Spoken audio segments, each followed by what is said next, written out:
Assalamualaikum warahmatullahi wabarakatuh. Perkenalkan, nama saya Sifan Hadriati dengan nomor induk mahasiswa 102210001. Perkenalkan, saya Peggy Oktadila dengan nomor induk mahasiswa 1022003. Perkenalkan, nama saya Tiara Apriliani dengan NIM 1022111. Perkenalkan, nama saya Sri Dewi Wulandari dengan NIM 1022110. Kami dari Prodi D3 Kebidanan tingkat 2. Di sini kami akan melakukan penyuluhan mengenai hiperemesis gravidarum. Selamat menyaksikan.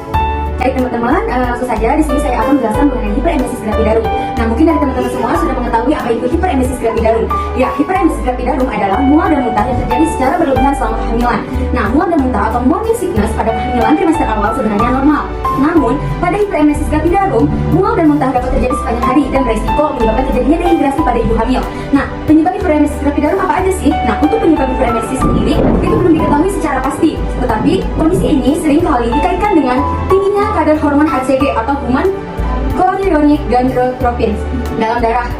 Nah, hormon ini dihasilkan oleh plasenta sejak trimester pertama kehamilan dan kadarnya terus meningkat sepanjang masa kehamilan.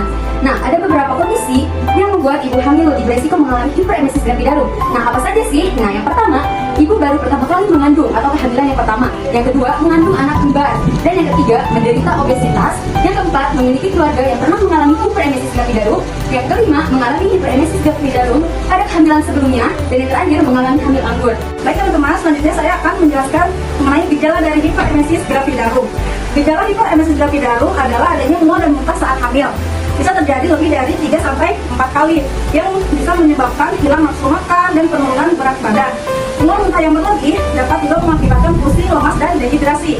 Adapun gejalanya yaitu sakit kepala, konstipasi atau sulit buang air besar, sangat sensitif terhadap bau, inkontinensia urin, produksi air liur yang berlebih, dan juga jantung berdebar. Selanjutnya, apa sih kita harus ke dokter? Ibu hamil dianjurkan untuk pemeriksaan kehamilan secara rutin ke dokter kandungan sejak awal kehamilan, yaitu jadwalnya di usia kehamilan 4-28 minggu satu kali setiap 1 bulan, usia kehamilan 28-36 minggu satu kali tiap 2 minggu.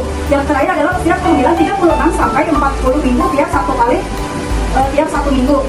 Selanjutnya, jika mual muntah terus berlanjut yang disertai dengan mual muntah yang parah, yaitu adanya pusing, tidak mau makan atau minum selama 12 jam, gejala sakit perut, gejala dehidrasi seperti lemas, jarang buang air kecil, sulit kencing dan jantung berdebar, muntah darah, berat badan, dan yang turun drastis. Selanjutnya saya akan menjelaskan mengenai diagnosis hiperemesis gravidarum. Dalam mendiagnosis hiperemesis gravidarum, dokter biasanya akan melakukan pemeriksaan fisik. Dalam pemeriksaan fisik, biasanya dokter akan menentukan apakah muntah yang dialami ibu hamil masih dalam batas normal ataupun sudah berlebih, yaitu hiperemesis gravidarum. Untuk melihat lebih detail akibat dari hiperemesis gravidarum, dokter akan melakukan pemeriksaan lanjutan, yaitu dengan tes darah dan juga urin. Tujuannya adalah untuk memeriksakan apakah adanya tanda-tanda yang elektrolit dan dehidrasi pada si ibu, dan akan dilakukan pemeriksaan USG kehamilan yang dilakukan untuk menentukan kondisi si janin dan juga mendeteksi kelainan dalam kandungan si ibu.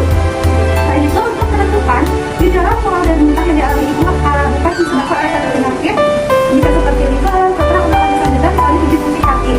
Selanjutnya ada juga pengobatan hiperemesis gravidarum, yaitu dengan cara dokter akan memberikan beberapa obat, yaitu beberapa obat antimual seperti clomifazin ataupun prednisolone. Juga diberikan vitamin B1 atau tiamid, terus prolicin ataupun vitamin B6. Dan itu juga akan diberikan suplemen vitamin dan nutrisi.